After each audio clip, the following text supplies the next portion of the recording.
Bonjour à tous, merci d'être présents pour la dernière intervention de la matinée sur la bulle French Touch. On a le plaisir d'accueillir Justine Hutto, CEO, cofondatrice de Respire, et Julie Momas, qui est investisseur dans les équipes du pôle industrie culturelle et créative de BPI France, et qui vont toutes les deux vous parler du cosmétique clean, de l'histoire de Respire, et puis de comment se démarquer quand on crée une nouvelle marque. Voilà. Bonjour à tous, bonjour Justine.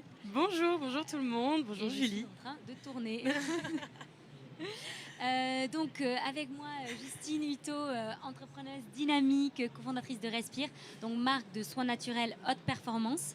Vous la connaissez surtout pour ses déodorants, mais Respire, c'est pas que ça, c'est d'autres produits essentiels dont on va parler, des produits clean, des produits naturels, des produits made in France, efficaces.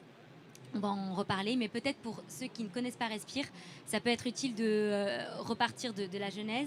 Alors Justine, est-ce que tu peux nous expliquer comment est né Respire?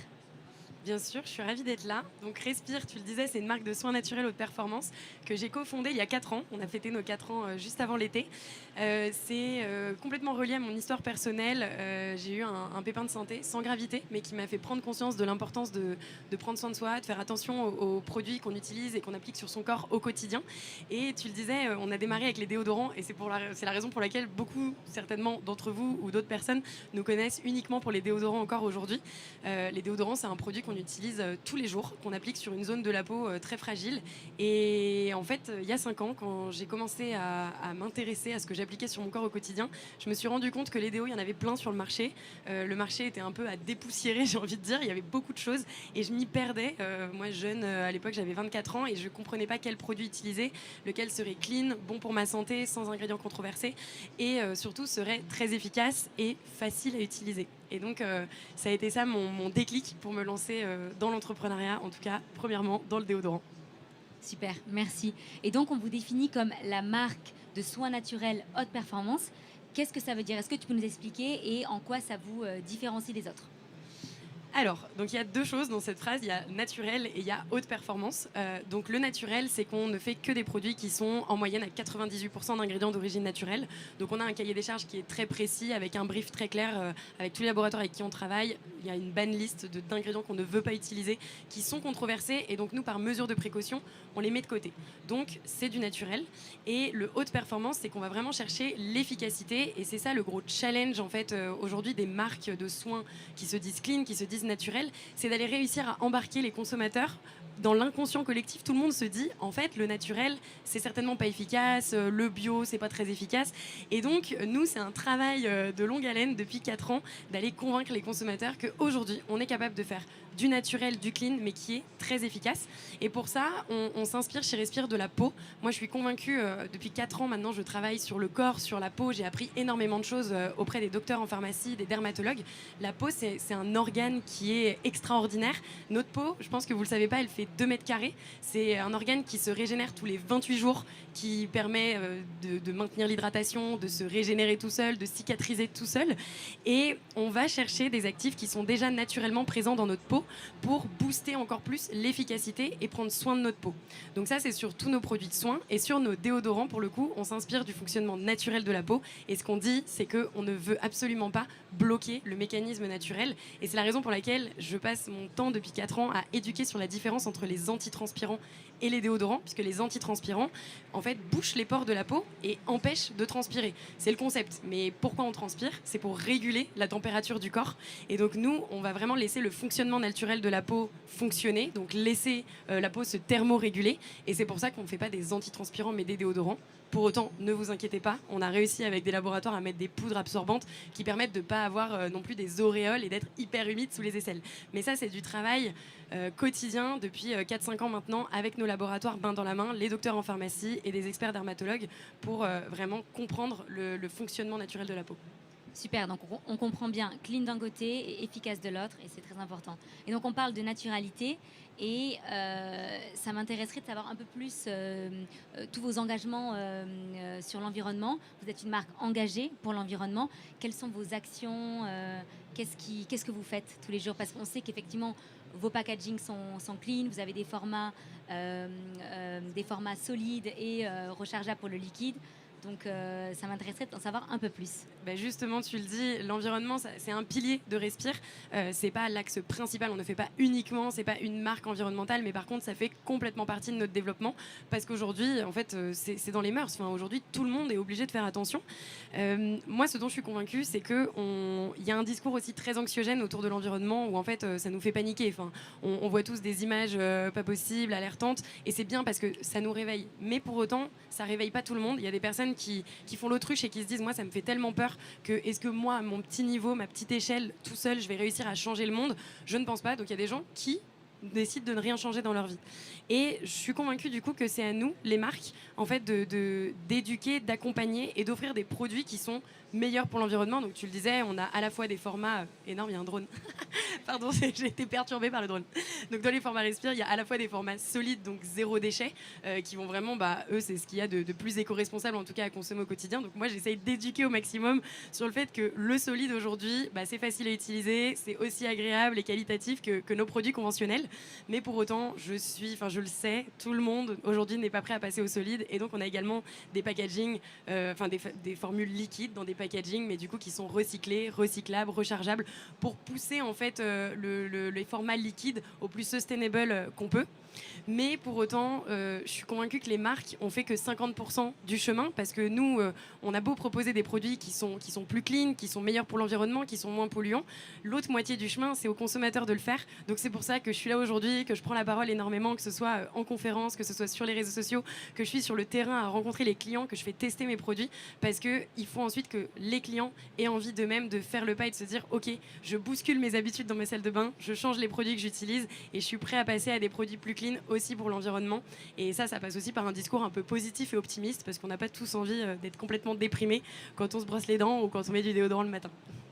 Super. Et alors un autre pilier, c'est celui de la communauté. Pour vous, la communauté, c'est la clé du succès. Alors qu'est-ce qu'elle vous apporte et comment vous l'impliquez ? La communauté de Respire aujourd'hui, c'est plus de 500 000 personnes qui nous suivent sur les réseaux sociaux. On est né via une campagne de financement participatif, le crowdfunding, et pour autant on avait très peu de communauté avant de se lancer. Donc en fait c'était juste moi sur les réseaux sociaux qui partageais ma passion pour la course à pied. On va peut-être en reparler, mais à l'époque c'était surtout autour du sport. Et c'est la communauté qui a vraiment permis à Respire de faire ce boom, de se faire connaître, puisque c'est des clients, des premiers clients qui nous ont soutenus via ce crowdfunding. Et aujourd'hui, comme la marque, on l'a fait pour eux, finalement, si on n'a pas de clients, la marque, à un moment, on l'a fait que pour nous et puis elle risque pas de se développer. Donc, on l'a fait pour nos clients et pour ça, on co-développe tout main dans la main avec nos clients. Donc, c'est... Aujourd'hui, concrètement, on a lancé La Ruche Respire. C'est un compte Instagram privé où c'est à peu près 800 personnes dessus. Et c'est des personnes avec qui on échange au quotidien, qui nous disent quels produits ils aimeraient qu'on développe, quelle texture ils recherchent, quel type de packaging, quel type de parfum. Et donc, on leur pose des questions, vraiment, c'est quasiment toutes les semaines. Et on leur fait tester des produits. Une fois qu'on a des formules, nous, qui nous plaisent, qu'on les a validées en interne, on leur fait tester pour avoir leur retour. Et c'est comme ça qu'on est capable de retravailler les formules et de s'assurer d'avoir vraiment les formules, les produits, les types d'utilisation qui correspondent exactement à ce que les consommateurs recherchent. Et je suis convaincue que c'est le futur de l'industrie, notamment l'industrie cosmétique, mais je pense que ça passe aussi dans plein d'autres industries, parce que, quand on lance un produit, on est sûr qu'il va marcher, en fait. Ça veut dire qu'il va trouver son marché puisque les clients l'ont déjà approuvé. Et deux, ça continue de nourrir, de construire la brand, la marque avec la communauté. Et c'est vraiment eux qui sont à l'origine du développement de la marque. Et donc, ils se sentent foncièrement impliqués. Et aujourd'hui, ils se disent un peu co-créateurs. Et cette communauté, vous l'amenez courir tous les mercredis soirs depuis Maison Respire. Alors, c'est quoi ton lien avec le sport et le lien de Respire avec le sport ? J'ai une petite passion sport, en effet. Tu vois courir sur les réseaux sociaux. J'ai découvert la course à pied en 2017, donc ça fait maintenant 6 ans. Et en fait, je me suis mise à courir parce que je voulais comprendre pourquoi les gens couraient. Déjà, c'était un peu... Il y avait plein de gens qui couraient, il y a peut-être des coureurs dans la salle. Et je me suis dit, tiens, je vais essayer, je vais aller courir un premier 10 km. Au début, je vais vous le dire, c'était horrible. Sincèrement, j'aimais vraiment pas courir. Et puis, je me suis forcée, je me suis inscrite à mon premier semi. c'est surtout parce que mes parents et ma sœur couraient, donc je me suis dit en famille, ça m'inspire, il faut que je le fasse aussi. J'ai couru mon premier semi, mon premier marathon. Aujourd'hui, je vais jusqu'à courir des ultra-trails dans le désert, donc c'est 120 km en autosuffisance alimentaire que je fais tous les ans depuis 5 ans. Et en fait, le sport me permet vraiment de dépasser mes limites. Moi, personnellement, ça me prouve que je suis capable de me fixer des objectifs et d'atteindre ces objectifs. Ça m'a aidé à travailler ma confiance en moi, puisque en fait, j'ai réalisé que je suis capable d'atteindre mes objectifs. Ça m'a permis de travailler ma résilience. En fait, quand je fais 120 km dans le désert, je peux vous assurer qu'il y a des centaines de fois où j'ai envie d'abandonner et que je me dis mais qu'est-ce que je fous là? Et en fait, bah non, mon mental il prend le dessus et il me dit tu t'es inscrite, tu as voulu être là parce que ça te fait du bien, parce que tu as envie de te dépasser et donc je vais jusqu'au bout. Et la résilience, c'est une qualité qui est ultra importante chez les entrepreneurs puisqu'on passe notre vie à avoir des montagnes russes, des hauts et des bas et donc il faut être capable de travailler sa résilience. Vous n'êtes pas tous obligés de courir 120 km dans le désert, mais trouvez votre moyen à vous de travailler votre résilience dans votre quotidien parce que ça va beaucoup vous apporter. Et au-delà de ça, bah, je suis convaincue que le sport, c'est le bien-être. Ça apporte un équilibre vie pro, vie perso qui fait beaucoup de bien. Ça permet de s'aérer l'esprit. Ça permet de respirer, sans mauvais jeu de mots. Et en fin de compte, je suis même en train de... Je vous parlais de la peau tout à l'heure. Je suis même en train de découvrir avec des dermatologues et des experts que le sport et la transpiration fait du bien à la peau puisqu'en fait, ça permet d'évacuer des toxines. Ça permet d'hydrater sa peau puisqu'en fait, c'est de l'eau qui remonte en surface de notre peau. Et donc, je vais de plus en plus prendre la parole autour du sport et de la transpiration qui en fait permet d'avoir un corps en meilleure santé jusqu'à la fin de notre vie. Super, merci Justine. Et peut-être pour finir, un petit mot sur où est-ce que vous en êtes aujourd'hui, qu'est-ce que c'est Respire en chiffres, et peut-être quelle est ta vision pour le futur et où est-ce que tu vas amener Respire? Beaucoup de choses. Respire, je dirais, alors en quelques chiffres. Donc c'est plus de 8 millions de produits vendus depuis le lancement. C'est un déodorant vendu toutes les 30 secondes. Donc ça, on n'en est pas peu fiers. C'était 1 minute l'année dernière et là, on est à 1 toutes les 30 secondes. Donc on a clairement doublé. C'est 3000 points de vente, dont 1500 pharmacies. On était encore dans 500 pharmacies il y a 1 an, donc ça grandit très vite. On a l'objectif de doubler le nombre de pharmacies qui ont référencé Respire d'ici l'année prochaine. On est le 2e déodorant naturel le plus vendu en pharmacie. Chez Monoprix, parce qu'on est aussi chez Monoprix au-delà de la pharma, c'est 15% de part de marché sur le déodorant, toutes catégories confondues, naturel, homme, femme. Donc il faut se dire que c'est un déodorant sur 6 acheté chez Monoprix, c'est un Respire. Et ça, j'en suis pas peu fière. Maintenant, je vois des maîtres de linéaire, de déodorant Respire. Donc aussi merci à Monoprix de nous avoir fait confiance dès le départ. Et puis c'est une équipe de 30 personnes qui est ultra motivée. On a nos bureaux à Bastille et l'objectif pour la suite, donc je vous l'ai dit, c'est de développer la pharmacie et de devenir leader sur le déodorant naturel, mais aussi sur le soin visage. Je vous en parlais tout à l'heure, on a déjà une catégorie de soins visage avec des nettoyants, des démaquillants, des crèmes hydratantes. Et pour autant, on n'est pas encore capable d'en parler assez bien, puisque oui, quand on est entrepreneur, on a plein de projets, plein d'idées, on a beau lancer plein de choses, c'est pas toujours facile de communiquer sur tout et de faire comprendre aux clients tout ce qu'on a. Donc il faut être capable de marteler le même message pendant longtemps. Et aujourd'hui, le soin visage, je pars du principe que j'en ai pas assez parlé, je pense que je me le suis pas assez approprié. Et c'est pour cette raison que je travaille beaucoup avec des experts, des dermatologues, pour avoir les meilleures formules et être capable de bousculer ce marché du skincare. Super, merci Justine. Bravo pour ce chemin parcouru et plein de réussite pour la suite. Et maintenant, c'est à vous. Donc si vous avez des questions, c'est pour Justine, c'est le moment. Merci. Le plus dur, c'est toujours de se lancer et d'être le premier à poser une question. Sinon, j'en ai plein d'autres. Si j'ai bien suivi, vous avez dit que vous êtes investisseur. Donc, quelle est la relation entre vous professionnellement et comment vous avez fait pour choisir votre série d'investissements, Love Money, série, Précide, tout ça. Donc, merci. Le financement, c'est une grande question en effet chez les entrepreneurs. Nous, il faut savoir qu'au tout départ, donc il y a eu ce crowdfunding où on avait levé 250 000 €, ce qui a quand même été non négligeable pour le lancement de la marque. Ensuite, on a fait un petit peu de Love Money. Donc là, comment on choisit la Love Money? C'est simple, on choisit les personnes autour de nous qui peuvent le plus nous aider et qui auraient potentiellement un petit billet à investir. Donc nous, ça passe par des entrepreneurs. Il y a notamment Guillaume Gibaud du Slip Français, des personnes qui m'inspiraient beaucoup au départ et que je suis allée voir pour leur demander s'ils étaient OK de m'accompagner. Et c'est génial parce que ça m'a beaucoup aidé en fait. Quand j'avais les moindres questions, clairement, je ne maîtrisais pas tout, je ne maîtrise toujours pas tout, mais au tout départ, j'étais vraiment perdue. Et donc, j'ai pu appeler ces personnes-là pour m'aider. Et puis, ensuite, moi, j'ai voulu m'entourer uniquement de personnes qui sont capables de nous faire grandir, de nous apporter les bons conseils, mais surtout qui comprennent notre ADN, qui comprennent comment on fonctionne, notre authenticité et qui ne vont pas nous travestir ou nous changer. Et la BPI, ça a été en tout cas, le pôle industrie culturelle et créative a été le pôle qui nous a vraiment accompagnés, soutenus et qui nous suivaient déjà depuis le début de l'aventure. Donc en tout cas, notre relation, c'est qu'on peut communiquer, je dirais pas quotidiennement, mais assez régulièrement. Et il y a beaucoup de bienveillance de leur part.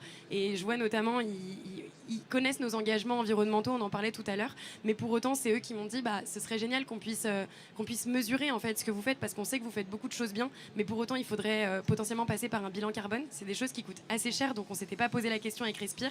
Et ils ont un programme à la BPI, Diag Décarbonation, qui permet de financer une partie du bilan carbone. Et donc, c'est ce qu'on a fait avec eux. Et je trouve que ça nous apporte beaucoup parce que ça nous fait grandir et ça nous permet d'avoir plus de perspectives pour la suite. Merci. Et en contrepartie, donc là, on a parlé investissement, mais côté equity, est-ce que vous avez pu retenir vraiment toute la propriété de ce que vous avez ? C'était un objectif dès le départ. Avec Thomas, on veut rester maître à bord et majoritaire. Et en fait, c'est notre bébé, c'est nous, c'est notre ADN. Je pense qu'on me voit beaucoup aussi sur le terrain parce que Respire reflète mon ADN. Et moi, je m'inspire beaucoup de Respire. Enfin, je suis Respire, clairement, on va se le dire. Je vis Respire, je dors Respire. Et donc, c'est hyper important de pouvoir être maître chez nous. Et BPI l'avait très bien compris, en tout cas, quand on a eu rien que nos premières discussions. Pour eux, c'était absolument pas une volonté de pouvoir devenir maître de notre projet. C'est notre projet avant tout et ils sont juste là pour nous accompagner.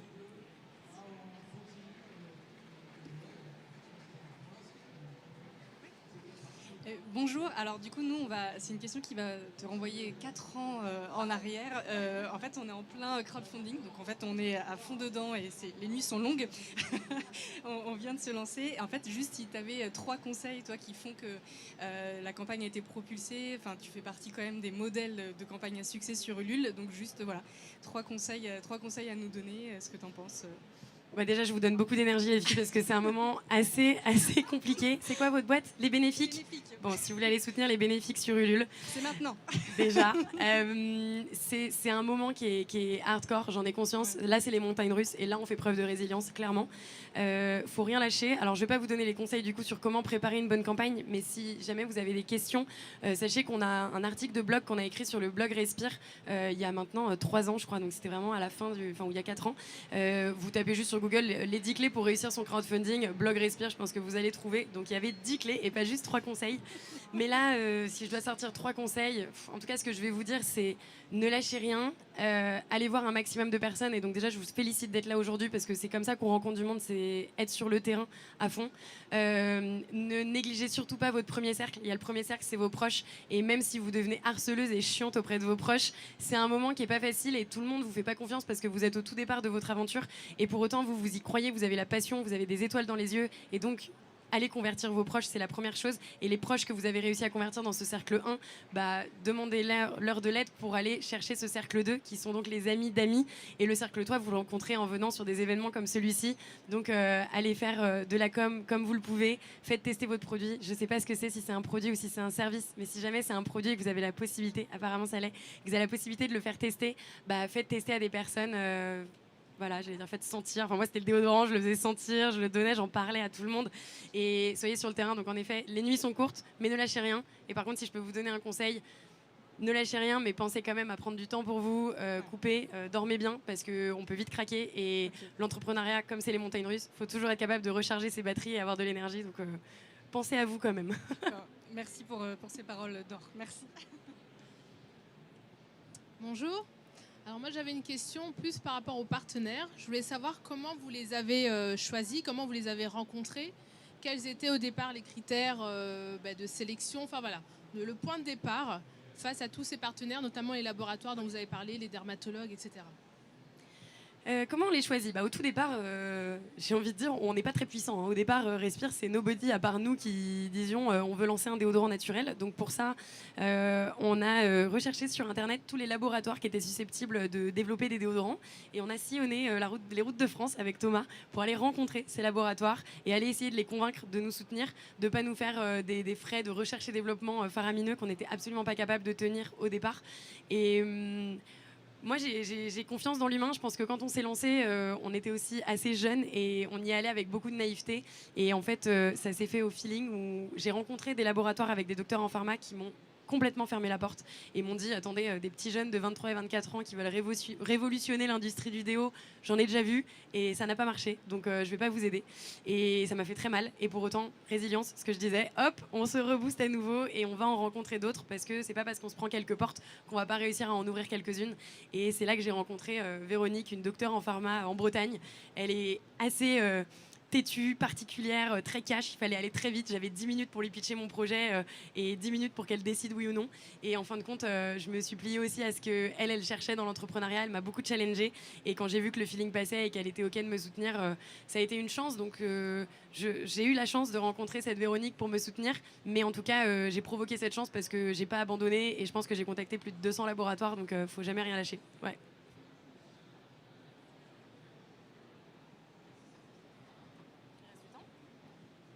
Ouais, il reste 9 minutes. Vas-y. Bonjour Justine. Je voulais savoir au niveau de l'environnement, du coup, qu'est-ce qui est fait plus particulièrement, peut-être au niveau des packaging ou même de l'entreprise, parce qu'il y a plein de choses qui existent. Alors, en vrai, il y a beaucoup de choses, parce qu'on fait même des dons à des associations assez régulièrement. Je pense qu'on ne parle pas de tout ce qu'on fait, mais ce qui est le plus visible, tu le disais, donc c'est sur les packaging.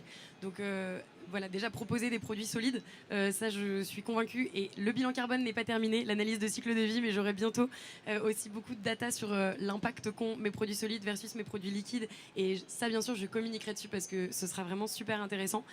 Spoiler alerte, clairement, le solide est clairement plus éco-responsable aujourd'hui que le liquide, pèse beaucoup moins lourd à transporter, il n'y a pas de packaging, il y a 0 déchet derrière. Donc, faire du solide et essayer de décliner un maximum de produits en solide quand c'est faisable. Donc notamment le dentifrice, on a le dentifrice à croquer. Le déo, on a le déo roll-on dans un packaging plastique à billes, mais on a aussi le déo stick dans un packaging carton. On a le shampoing solide, qui d'ailleurs marche beaucoup mieux que notre shampoing liquide. Donc ça, c'est une petite fierté de me dire que les clients ont été prêts à passer plus au solide qu'au liquide chez nous. Donc ça, c'est vraiment pas mal. Et au-delà de ça, bien sûr, il y a le sourcing des packaging, parce que du coup, les packaging qu'on a, il y a le sourcing. Où est-ce qu'on va les sourcer? Donc j'ai envie de dire majoritairement France, en tout cas local. Donc pour nous, c'est Europe. Et même si ça coûte plus cher que d'aller sourcer en Chine, parfois il faut vraiment mettre les coûts en face quand même. Quand on fait venir des produits de l'autre bout du monde, bah, ça va coûter plus cher. Ils sont certainement moins qualitatifs que ceux qu'on arrive à produire localement. Et puis il y a le sourcing des actifs dans les formules. Il faut être capable aussi de faire des choix. Alors bien sûr, ça a un impact certainement sur le prix, les COGS de nos produits. Pas à chaque fois, en vérité. Donc on faut aussi faire abstraction parfois du prix que ça va coûter. Mais je peux vous donner un exemple sur notre baume corps. Il y a le beurre de karité. C'est un actif qu'on met très régulièrement dans des baumes corps parce que c'est très épais et très hydratant, très onctueux. Et on a trouvé le moyen de le substituer, puisque c'était pas du tout français le beurre de karité, avec du beurre de noyau d'abricot qui est donc français. Et ça nous permet d'aller rencontrer des petits producteurs locaux en France et de pouvoir déjà les faire travailler, nous assurer qu'on utilise des produits français et donc avoir un impact qui est réduit sur nos actifs et nos formules. Mais sachez qu'on ne peut pas non plus le faire à chaque fois. On a certains ingrédients où il y a de l'aloe vera. J'ai toujours pas trouvé de production d'aloe vera en France et j'ai pas non plus trouvé de substitut. Mais pour autant, c'est de l'aloe vera bio. Enfin, on essaye de sourcer, de faire le mieux possible. Il faut savoir que l'entrepreneuriat, c'est toujours un jeu d'équilibriste avec des choix à faire. Et on peut pas toujours avoir tout. Parfois, on a envie que ce soit tout vert et que tout soit le plus clean possible et absolument faire abstraction de rien. Mais il faut aussi se dire qu'il faut que le client final il puisse s'y retrouver, que le prix soit abordable, que la formule soit agréable à utiliser. Et donc, c'est un jeu d'équilibriste pour essayer d'avoir un impact environnemental le plus neutre possible, mais on ne peut pas non plus être parfait tout le temps sur tous les points. Et il faut aussi être capable de se déculpabiliser avec ça en faisant un maximum de choses, mais même si tout n'est pas parfait, ça va se travailler avec le temps. Bonjour.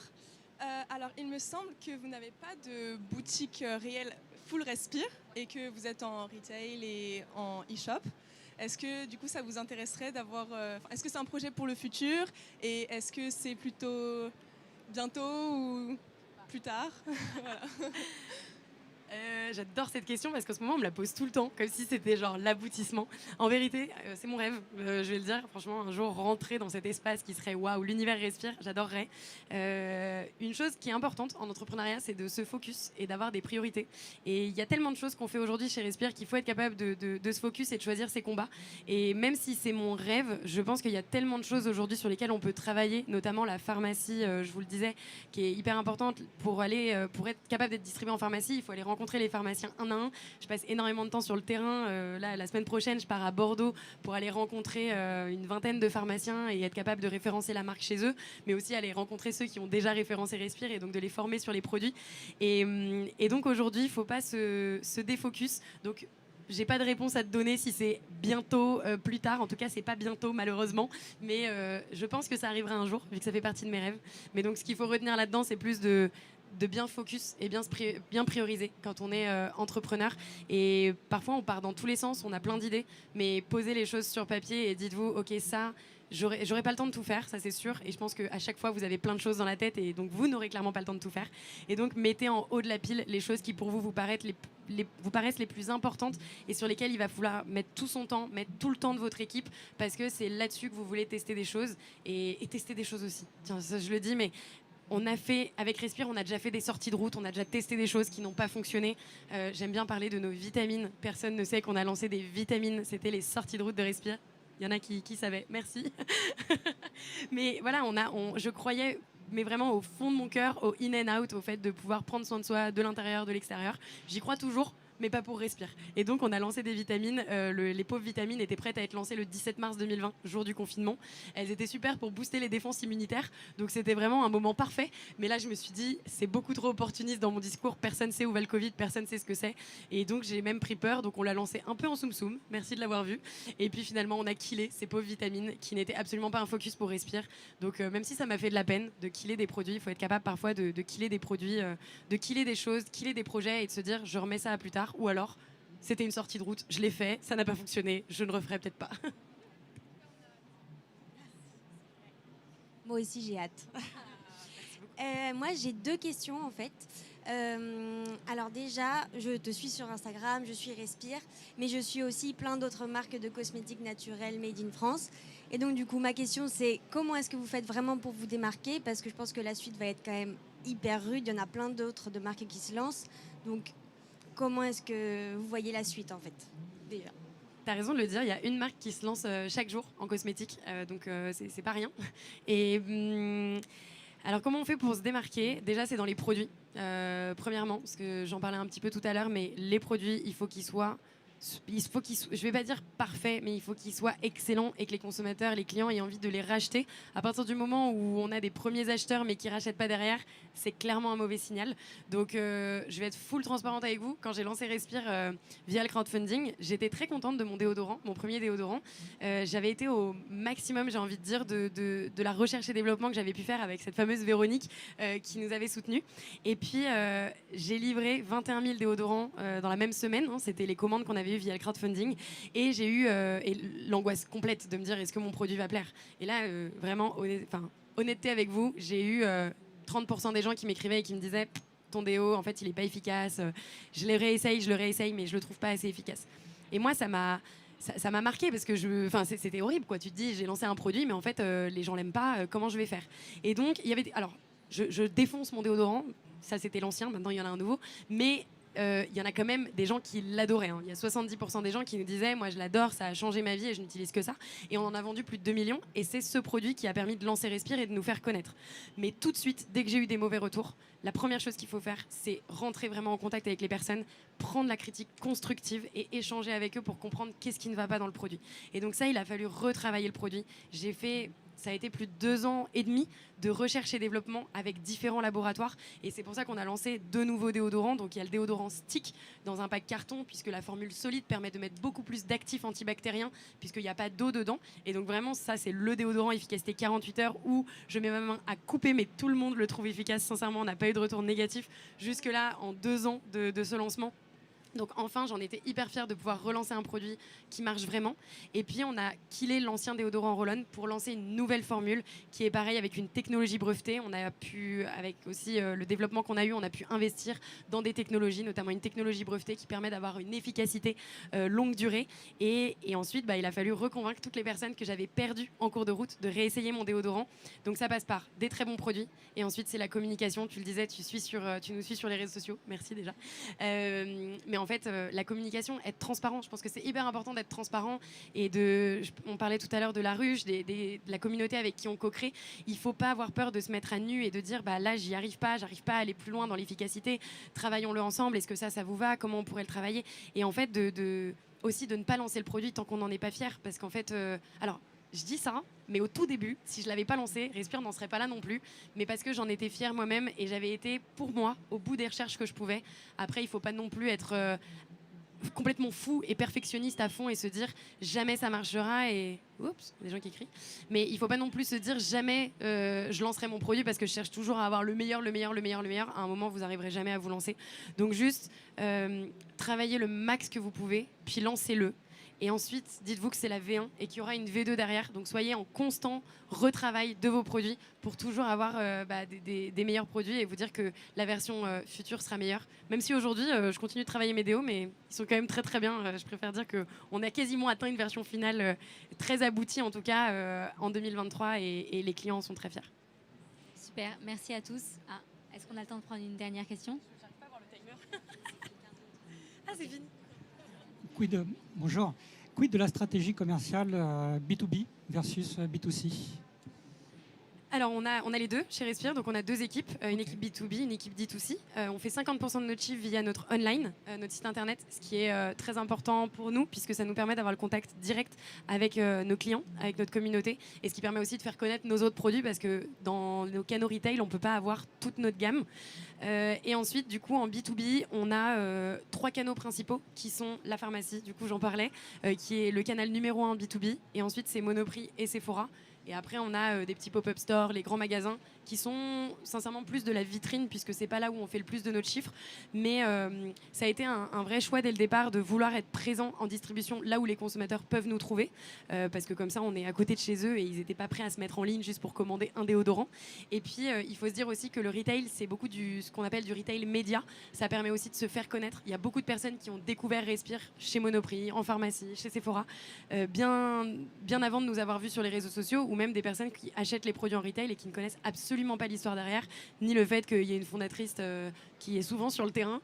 Et donc pour ça, moi je trouve que le retail c'est super, mais c'est quand même bien de travailler son D2C, enfin son e-shop, pour rester maître aussi de ses ventes et se dire que si un jour il y a un retail qui décide de ne plus nous référencer, on ne sait pour quelle raison, et ça peut arriver, il faut se prémunir du risque, et donc c'est bien d'avoir le contact direct avec son client. Ok, et au départ, ça a démarré avec les deux ou d'abord avec le B2C? Comment ça s'est passé? Dès le départ, ça a démarré avec notre e-shop, bien sûr, et Monoprix et Sephora. On a eu la chance de se faire repérer pendant notre crowdfunding, où ils nous m'ont contacté et ils m'ont dit « Waouh, on veut absolument avoir ce déo chez nous ». Et d'ailleurs, ça a été une bataille de réussir à avoir et Monoprix et Sephora en même temps, puisque normalement, l'un ne veut pas l'autre. Et... je vous avoue que je me demande encore comment on a fait. Je pense qu'on a fait preuve de séduction.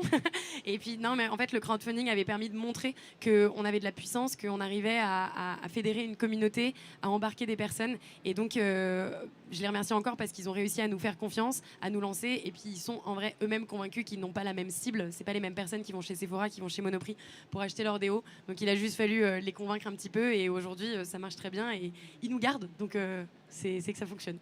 Ok, super. Merci et bravo.